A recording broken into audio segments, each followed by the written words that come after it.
Bonjour à tous, c'est Félix de Vendredi et on est ravis de vous retrouver pour ce 4e épisode de Welcome to New Work. Welcome to New Work, c'est l'émission pour vous aider à changer le monde sans changer de travail. Le concept est super simple. On invite une personnalité inspirante qui agit à son échelle et on vous permet d'échanger avec elle. Et mon rôle pendant cette émission, c'est de modérer cet échange. Cet échange, il se veut inspirant. On souhaite que vous appreniez plein de choses, mais aussi très concret, avec la vocation de vous donner des clés simple pour agir au quotidien et ce dès demain, voire même dès la fin de l'émission. L'émission, elle est enregistrée en live avant d'être rediffusée. Donc, si vous écoutez ce podcast, ne soyez pas surpris des aléas du direct et je m'en excuse d'avance. Alors, comme le disait Otis dans Astérix et Obélix, Mission Cléopâtre, la vie, c'est avant tout des rencontres. Et aujourd'hui, on est ravis de rencontrer Emmanuelle Larocque, fondatrice de Social Builder, qui est une association qui œuvre sur la question de la mixité et du numérique. Bonjour Emmanuelle, comment ça va aujourd'hui ? Super bien, merci de ton invitation Félix et à toute l'équipe de Vendredi, ravi d'être là. On est ravis aussi. La première question, c'est super simple, c'est en fait, qui es-tu Emmanuelle et qu'est-ce qui te donne envie de te lever le matin ? Alors moi, je me définirais comme une personne, je dirais, extrêmement engagée. J'ai toujours eu à cœur de travailler sur la question des injustices et je me bats tous les jours et je me lève tous les jours pour contribuer au sujet de l'égalité homme-femme. Voilà. Et vraiment, c'est la première pensée que j'ai le matin, c'est de me dire je suis encore là, donc je peux faire quelque chose. Super intéressant. Et du coup, sur cette question de l'égalité homme-femme, est-ce que tu peux peut-être remettre du contexte sur quelques grands chiffres du problème aujourd'hui en France ? Comme ça donne une bonne perspective. Ouais, l'égalité homme-femme, donc du coup, on a un arsenal de lois quand même relativement à la pointe dans le monde et en Union européenne. Toutefois, si tu regardes les chiffres, voilà, il y a encore des différences salariales très importantes entre les femmes et les hommes. Hein. On est, selon les chiffres, on est à 6% jusqu'à 12%, ça dépend comment tu alignes les chiffres par rapport au temps de travail et au niveau de qualification des personnes. On a encore une faible représentation des femmes dans tout ce qui est poste de direction. On en parle souvent, à peu près 20% de femmes dans tout ce qui est codir. Et pourtant, on a 60% de femmes qui sont diplômées du supérieur. Donc, tu vois, il y a une perte importante de talent en route. Et puis, bien sûr, les femmes aujourd'hui prennent encore beaucoup en charge tout ce qui relève de la gestion de la sphère familiale, parentale et personnelle. Et du coup, elles sont à 95% celles qui prennent les congés parentaux. Et du coup, ça a un impact en chaîne sur leur carrière, sur tout ce qui est retraite. Donc, l'égalité professionnelle, ça reste un sujet d'actualité important pour tous et toutes. C'est super clair. Et quand tu parlais d'un arsenal juridique, peut-être avant de revenir dessus, en disant qu'on était assez en pointe sur l'arsenal juridique, mais comparé aux autres pays européens, par exemple, sur ces grands chiffres, où est-ce qu'on se situe en France ? Écoute, je dirais que sur tout ce qui est, par exemple, on a la loi Copé-Zimmermann dont on a pas mal parlé ces derniers temps, puisqu'il y a un nouveau projet de loi sur l'égalité professionnelle qui est en gestation en ce moment. Il y a eu pas mal de consultations. Donc, sur la présence des femmes dans les conseils d'administration, on est plutôt bien situé en Europe, hein, avec ces fameux 40, on est même à 45% de femmes dans les conseils d'administration. Donc là, cette loi, elle a fait vraiment progresser, je dirais, la parité, la représentativité des femmes dans les conseils d'administration. Mais maintenant, quand on regarde les comités de direction, on est plutôt en retrait, on est plutôt en retard par rapport notamment à la culture anglo-saxonne, en Angleterre et même en Allemagne, où là, on a du mal à faire rentrer les femmes dans les conseils de direction, que ce soit le CAC 40 ou le SBF 120, où on plafonne. Alors, CAC 40, je crois qu'aujourd'hui, on a seulement une femme qui est dirigeante d'une des plus grandes entreprises françaises, une des 40 plus grandes entreprises françaises. Et dans le SBF 120, on plafonne à 12%. Donc, on n'est pas bon sur la promotion des femmes en entreprise. On est plutôt pas mal sur la mixité. Et encore, on va parler du numérique où là, on est très, très en retard. Mais tout ce qui est la capacité à vraiment retenir les talents, les faire évoluer dans l'entreprise et notamment sur les fonctions les plus importantes. Là, on a encore le poids d'une histoire et de fonctionnement culturel d'entreprise qui nous empêche de tirer vraiment parti de toute la richesse qu'on a dans la société. Très clair. Et en termes d'égalité salariale par rapport aux autres pays, qui est un sujet, donc tu as évoqué, il y a 2 chiffres en fonction de comment on les calcule, mais on se situe où? Alors, ça, c'est difficile pour moi de te répondre. Ouais, Déjà, parce que je ne suis pas une experte du sujet, experte. mais c'est surtout qu'en fonction des pays, on ne calcule pas de la même façon. Et D'accord. c'est ça qui est un peu biaisé. Ce qui est sûr, c'est qu'en France, on est à toutes choses étant égales par ailleurs quand on ramène le temps de travail, les diplômes et comment dire, les primes, on a aujourd'hui une différence encore de 5 à 6% d'écart de salaire entre les hommes et les femmes, ce qui est complètement inadmissible, sachant que voilà, on a des outils aujourd'hui pour calculer, pour accompagner, et les entreprises sont très au fait aujourd'hui des écarts puisqu'elles ont l'obligation de calculer ces écarts. Donc on doit faire un effort proactif et on doit aussi sanctionner les entreprises qui ne répondent pas aux obligations légales. Ça fait une super transition sur la question du cadre juridique, parce qu'en fait, il y a un cadre juridique qui a été imposé dans les conseils d'administration, sur lequel on voit qu'il y a eu des chiffres, des succès, on est à 40%, donc on est tout de suite excellent. Et il y a, du coup, est-ce que tu peux revenir sur les autres cadres juridiques qui existent en France et peut-être ce qui reste à faire, selon toi, pour faire accélérer le changement? Alors, ce qui serait vraiment fondamental, c'est déjà travailler sur la formation professionnelle.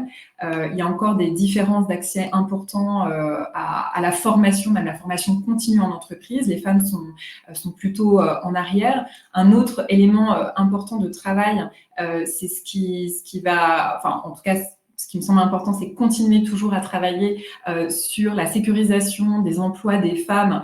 Elles sont aujourd'hui beaucoup plus sur des situations précaires, elles sont beaucoup plus en CDI, en CDD que les hommes. Donc, de travailler sur comment on s'assure qu'elles sont aussi bien accompagnées dans leur carrière et vraiment, encore une fois, leur donner accès aux mêmes droits de la sécurité professionnelle.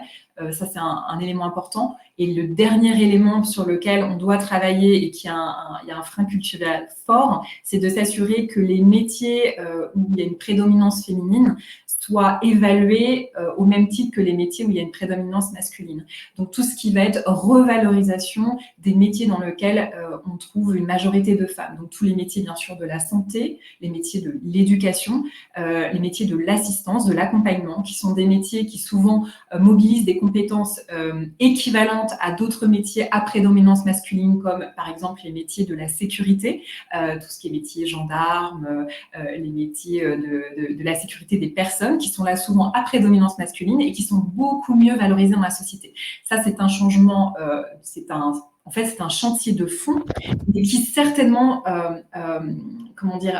marquera on va dire, ce sera le dernier maillon de l'évolution de l'égalité professionnelle quand on aura remis à un plat toute cette question de la valorisation de l'ensemble des compétences et des apports pour la société des femmes par rapport aux hommes.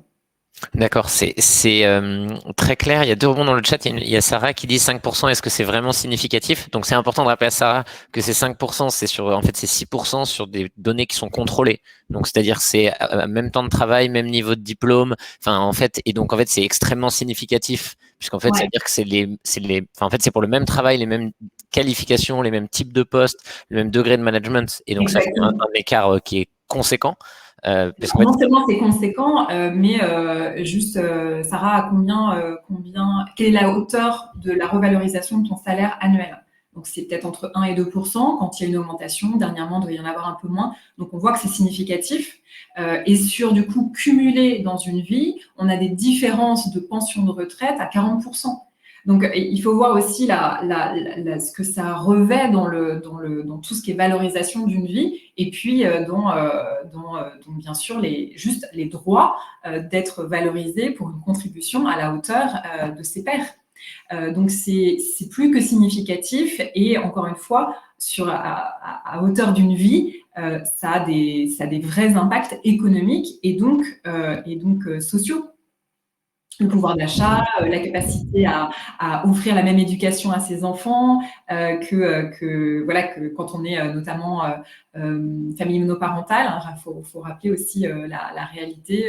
Les familles monoparentales, c'est 80% des femmes qui gèrent les enfants quand on est en situation de séparation. Donc tout ça, c'est plus que significatif et on doit se battre pour au moins cette égalité-là.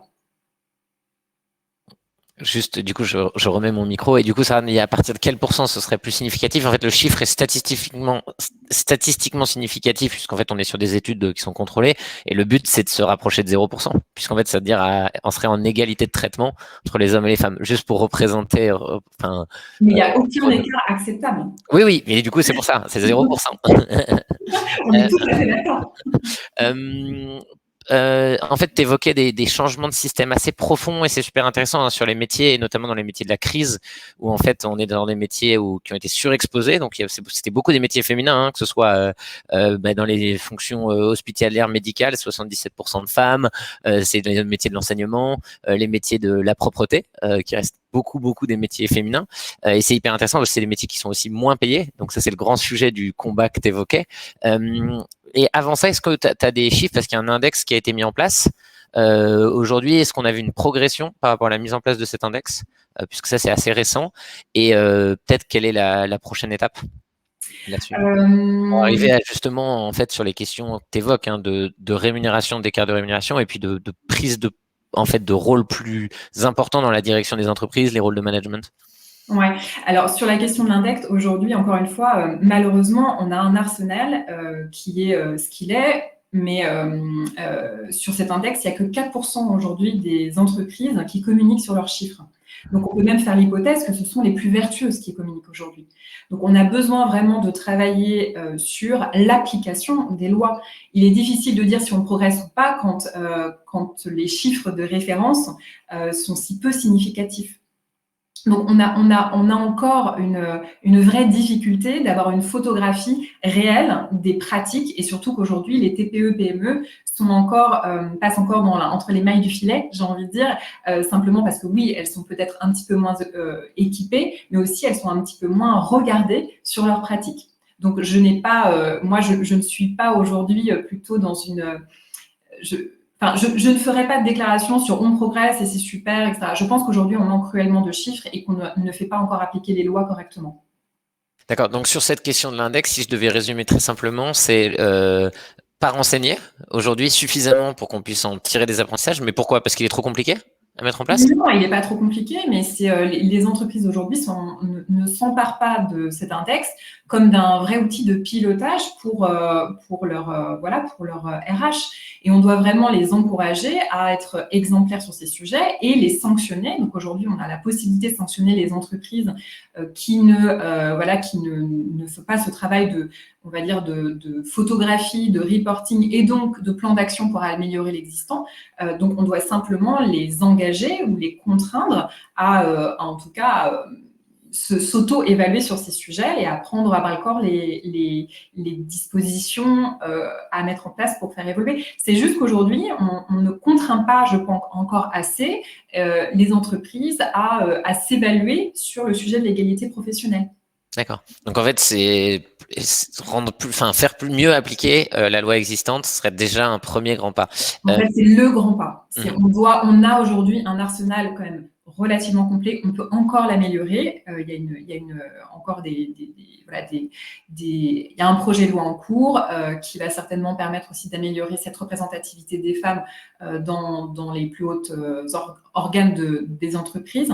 Mais on doit faire appliquer l'arsenal existant déjà. D'accord. Et c'est intéressant l'exemple, je reviens dessus, des quotas dans les conseils d'administration, puisqu'en fait ça a eu un vrai impact. Et du coup, l'évolution vers laquelle c'est on part vers plus de quotas pour la représentativité dans les postes de management. C'est ça, ce vers quoi on se dirige, et qui fait ses preuves, hein, selon moi, parce que je pense que pour faire changer les choses, quand on dit les femmes sont aussi intelligentes que les hommes, donc il n'y a pas de raison que dans les postes de direction, il y ait de la discrimination qui aujourd'hui existe. Je pense qu'une très bonne façon, c'est une conviction personnelle, c'est en fait les quotas pour corriger les inégalités, jusqu'au moment où elles sont corrigées. C'est ce vers quoi on se dirige, c'est ça? Plus, alors, on ne sait pas exactement. Je ne suis pas dans le secret des dieux. Si tu veux mon avis personnel, personne n'est pour les quotas. Je pense qu'il n'y a aucune femme qui aujourd'hui veut être promue sur un poste en raison des quotas et il n'y a aucun homme aujourd'hui qui accepte qu'on puisse lui mettre un quota face à ses propres enjeux professionnels. Maintenant, aujourd'hui, il n'y a que ça qui a prouvé son efficacité, c'est-à-dire que ça permet d'aller tordre le cou un petit peu à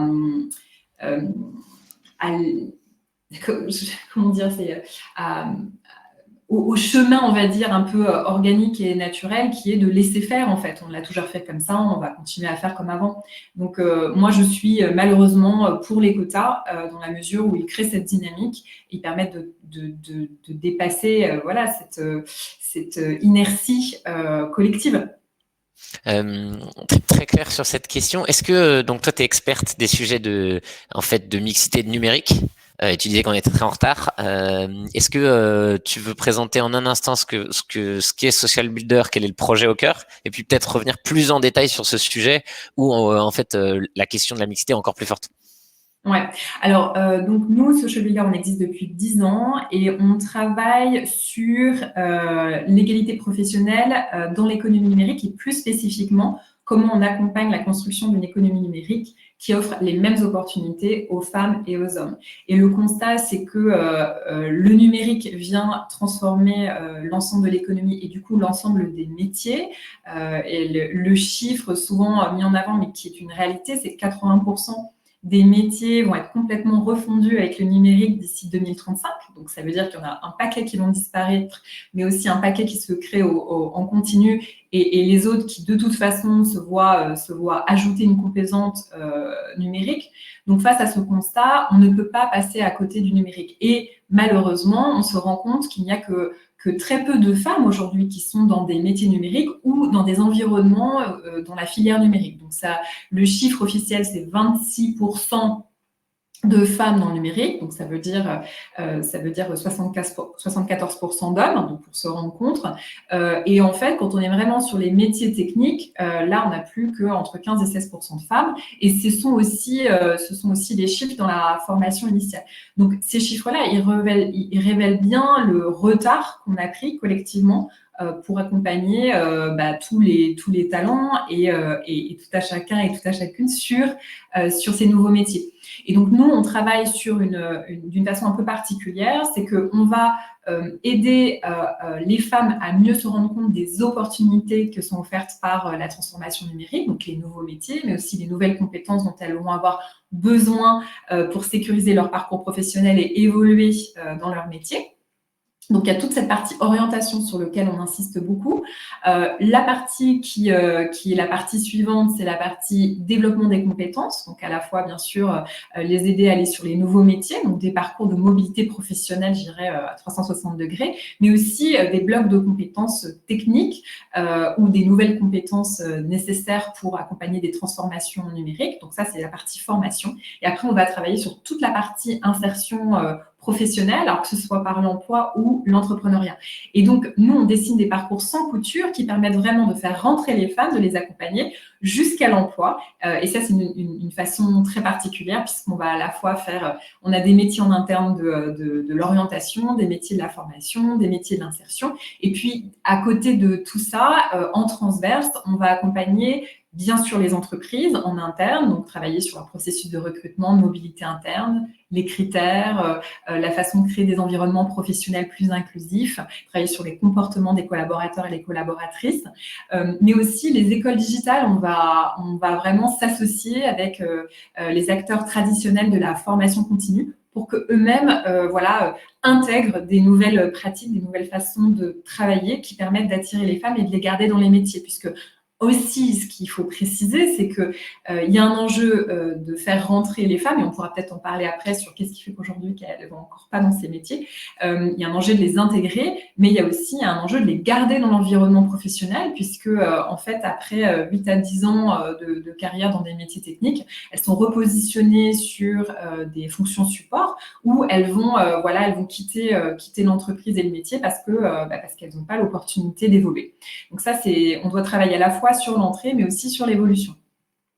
Et c'est super clair. Et du coup, par rapport à ça, tu t'en as une piste pour creuser quelques points. Est-ce qu'il y a du coup des choses que tu souhaites partager sur les raisons du pourquoi? Bon, en fait, tu l'as un peu dit dans les formations ou des choses comme ça. Et après, sur les raisons pour lesquelles, en fait, en entreprise, on a du mal à se transformer là-dessus. Ouais.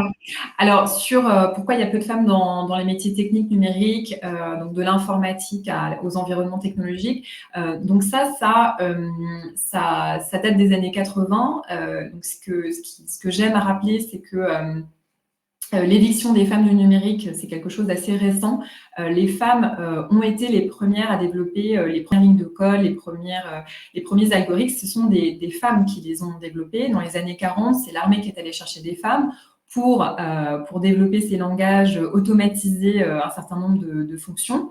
Et quand l'informatique s'est professionnalisée, elle s'est professionnalisée voilà, d'un point de vue des talents, où on les formait dans les universités. Les femmes n'étaient pas toujours accueillies dans ces formations.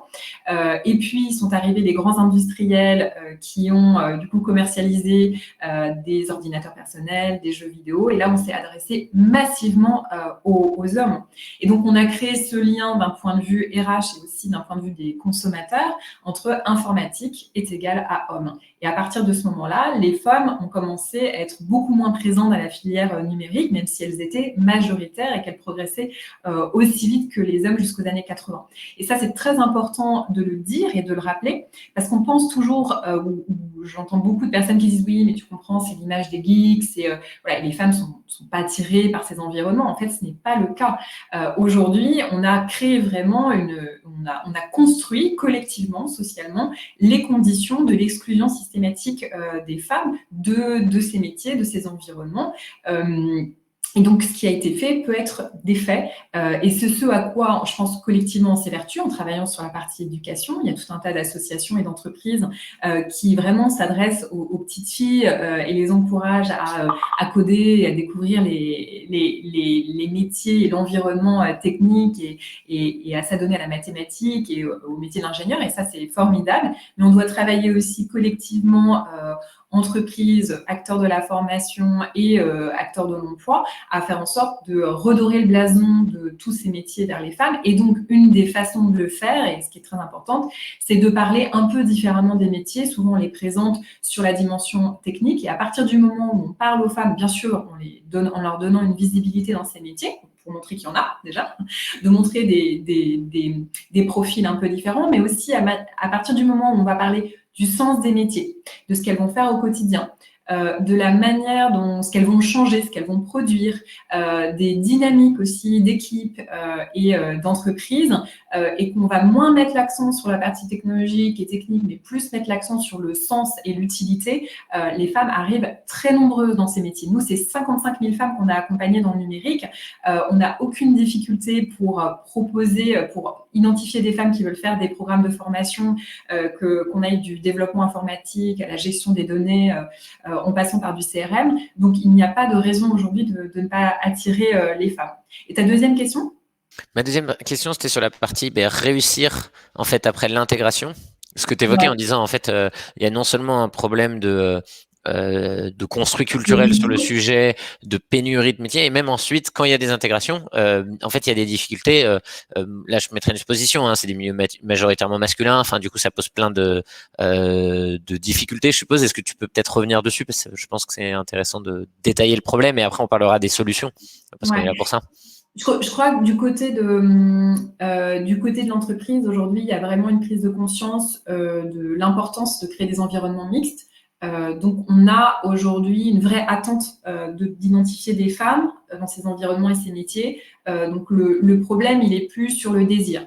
Maintenant, on a encore un enjeu qui est de repenser, de refondre les processus de recrutement et de diversifier aussi les points d'entrée, c'est-à-dire qu'une entreprise qui va travailler avec nous, elle se donne beaucoup plus de chances d'identifier des femmes sur ces métiers qu'une entreprise qui va passer par des cabinets ou par des acteurs du recrutement ou des interfaces qui ne savent pas attirer et engager les femmes et faire connaître le projet de l'entreprise aux femmes.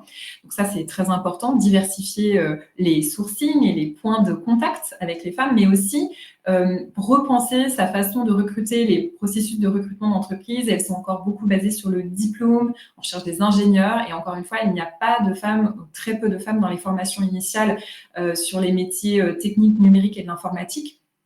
Donc, on doit penser des processus et des critères de recrutement différents. C'est bien sûr sur des mises en situation, sur l'évaluation de compétences, mais qui ouvrent à des profils d'expérience, d'âge aussi. Les femmes qui se reconvertissent, elles sont plus proches que de 35 ans que de 25 ans. Donc, repenser aussi un peu la pyramide des âges sur certains métiers pour se donner tous les moyens de faire rentrer des femmes qui par ailleurs savent travailler en entreprise, ont très envie d'aller sur des nouveaux métiers ou des métiers sur lesquels il y a de la tension, des tensions de recrutement, mais qui ne rentrent pas encore dans les critères établis. Et après, en termes de culture d'entreprise, alors oui, il y a des environnements peut-être qui ne se sont pas encore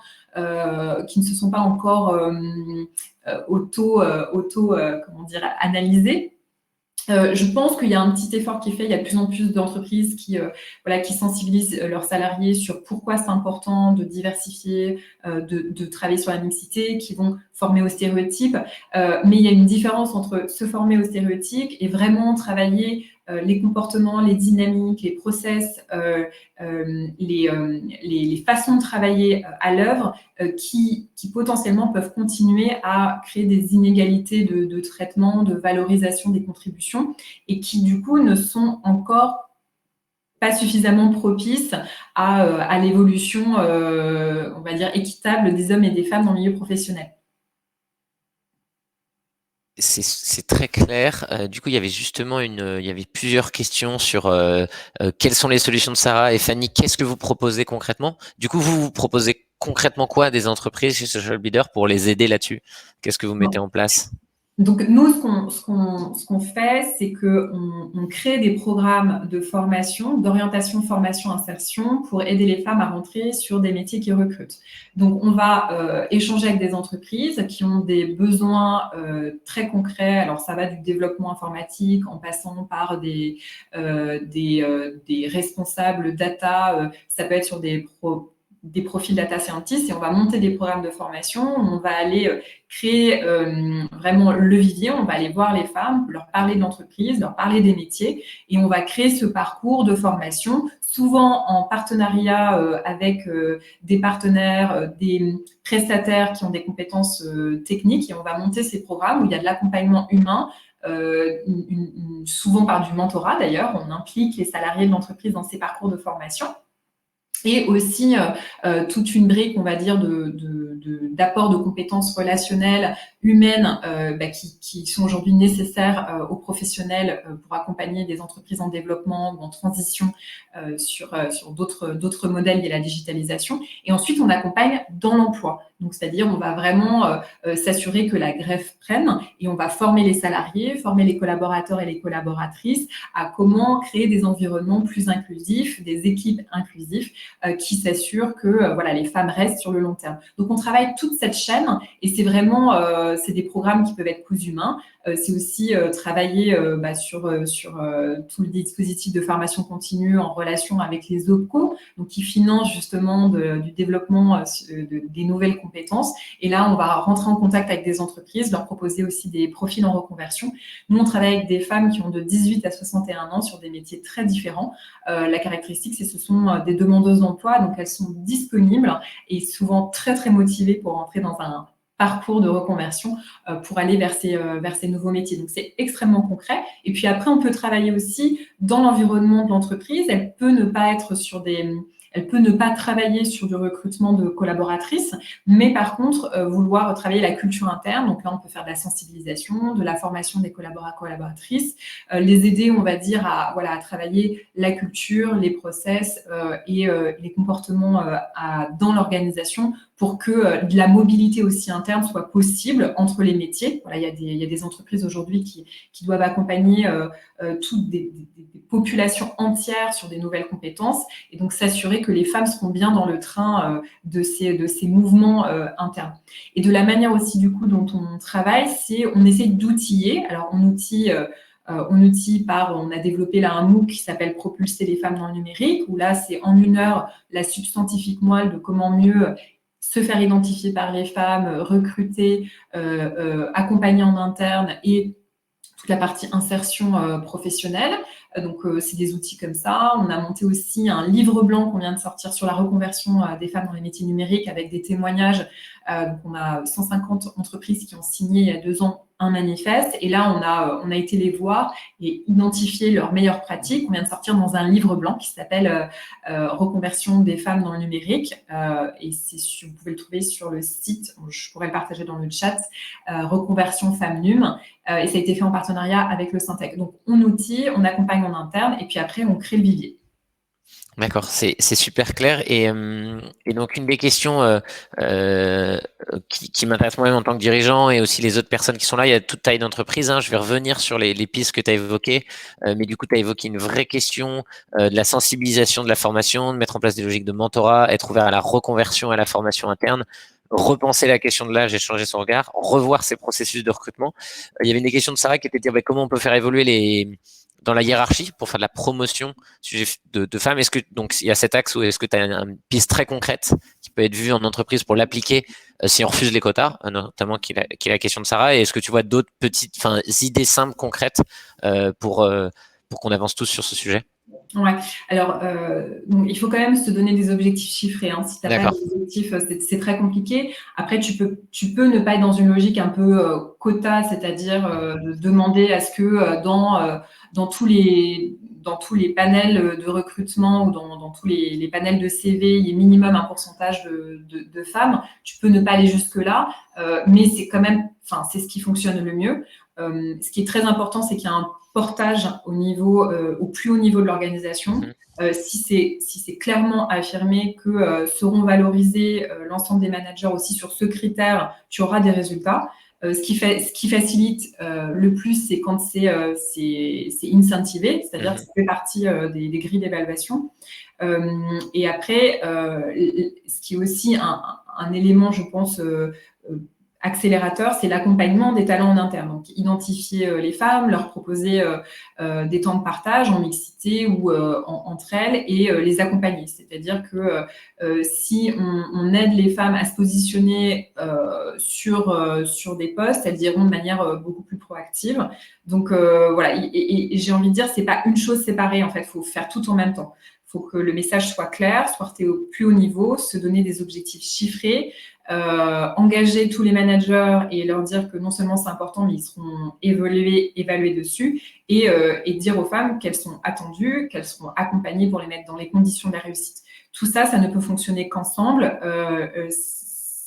Ça coûte pas forcément très cher. En revanche, ça nécessite un accompagnement, ça nécessite d'être évalué régulièrement. Et les entreprises qui réussissent aujourd'hui, alors il y a des entreprises comme alors très grandes entreprises comme IBM, Microsoft, Accenture, ces entreprises-là, quand vous les rencontrez, elles ont des chiffres et sont posées et tout le monde doit les suivre. Et ça crée un effet d'entraînement dingue. Et c'est surtout, on n'a pas de mal à trouver les profils. Donc, on ne peut plus aujourd'hui, quand j'ai commencé il y a 10 ans, à chaque fois que je rencontrais des directions d'entreprise, elles me disaient « on n'a pas les femmes qui se positionnent, clairement, on n'a pas le vivier ». Ce n'est pas vrai, en fait. On ne peut plus se cacher derrière cette excuse. Si on fait l'effort pour aller dire aux femmes qu'on les attend, qu'on met les bons chiffres de salaire en face et qu'on les met dans les bonnes conditions de réussite, c'est-à-dire qu'elles sont, elles sont attendues, elles seront évaluées sur leur performance comme un homme, ça va très bien se passer. C'est extrêmement clair. Et peut-être l'autre question qui est intéressante avant de basculer sur comment on peut contribuer avec Social Builder à la fin, c'est en tant que salarié, j'ai pas forcément une direction qui avance sur ces sujets. Et donc, comment moi je fais avancer les choses en tant qu'homme ou femme qui a envie de dire je veux faire progresser le sujet. Est-ce que tu as une ou deux pistes là-dessus? Parce que je pense qu'il y a aussi le sujet de faire pousser le sujet par le bas. Mais complètement. Donc, la première chose, c'est d'assister à des temps d'échange comme celui-là pour se challenger. Et ça, c'est merci à Vendredi d'organiser ces temps. C'est comme ça qu'on s'auto-forme. Donc, il faut s'auto-former. Et c'est comprendre aussi quels sont ses propres stéréotypes. C'est pas forcément facile, mais comment je prends mes décisions, comment je regarde un collaborateur, une collaboratrice. Une fois qu'on a fait ça, c'est de travailler sur ces petits nudges. C'est-à-dire comment je vais, moi, au quotidien, sécuriser mes processus de décision pour être sûr que mes petits stéréotypes viennent pas court-circuiter mes bonnes intentions. Donc voilà, je me mets en place des façons de, quand je regarde un CV, je sais pas, est-ce que j'anonyme les CV avant de les regarder pour être sûr de les évaluer de manière plus on va dire plus objective. Est-ce que je vais parler de ces sujets à mon équipe pour que eux-mêmes se sentent et elles-mêmes se sentent accueillis avec beaucoup de bienveillance et encouragés aussi à se former. Et après, je pense que pour ceux et celles qui veulent aller un peu plus loin, je crois qu'il faut être très clair sur les comportements qui sont attendus et les comportements qui seront sanctionnés dans les équipes. La culture, ce sont vraiment des comportements quotidiens. Quelle est la petite blague qu'on va laisser passer à la machine à café ou pendant un petit apéro Zoom? Quel choix on fait de visuel dans ces présentations? Est-ce qu'on féminise ou pas les titres des postes ou des fonctions quand on va parler d'une réorganisation? Tout ça, c'est des choses qui sont plus que symboliques. Ça crée des ouvertures, ça crée des imaginaires et surtout, ça permet d'éviter que court-circuitent des petits comportements quotidiens des bonnes intentions. Donc, moi, parce que bon, du coup, on peut parler aussi un petit peu c'est l'environnement quotidien qui fait qu'un homme, une femme va se sentir bien dans son job, va se sentir bien dans sa fonction, va se sentir toute une place de s'exprimer, de contribuer. Et je vous donne un autre petit exemple. Il y a une développeuse dans une entreprise qui me disait, depuis qu'on est passé en 100% digital, du coup, je sais que ce qu'on regarde, c'est mon code, en fait. C'est quelle est la contribution. C'est pas combien de fois j'ai pris la parole autour d'une table et est-ce que j'ai pu discuter à la machine à café avec quelqu'un et valoriser mon parcours. C'est vraiment, du coup, je suis beaucoup plus sur l'évaluation. On m'évalue plus sur ma production et du coup, mon genre, j'ai l'impression, parasite moins les conversations. C'est plus que symbolique ce qu'elle dit. C'est qu'il va falloir remettre de l'objectivité au quotidien pour que les personnes, quelles qu'elles soient, se sentent moins assujetties à justement un peu à qui parle le plus fort et à qui on va donner le plus d'espace de parole. C'est super clair. Merci beaucoup pour l'échange. Est-ce que à la fin de chaque temps, on propose à l'intervenant qui est souvent lié à une organisation impact, mais pas toujours, de proposer des pistes d'action pour agir à vos côtés. Et du coup, est-ce que tu vois en fait une piste d'action pour des entreprises qui seraient intéressées, première dimension, pour des salariés, voire même pour des citoyens. Voilà, si tu veux un peu tendre un petit call to action. Alors, le premier call to action, c'est on a besoin que tout le monde s'investisse à nos côtés et accompagne des femmes en reconversion professionnelle.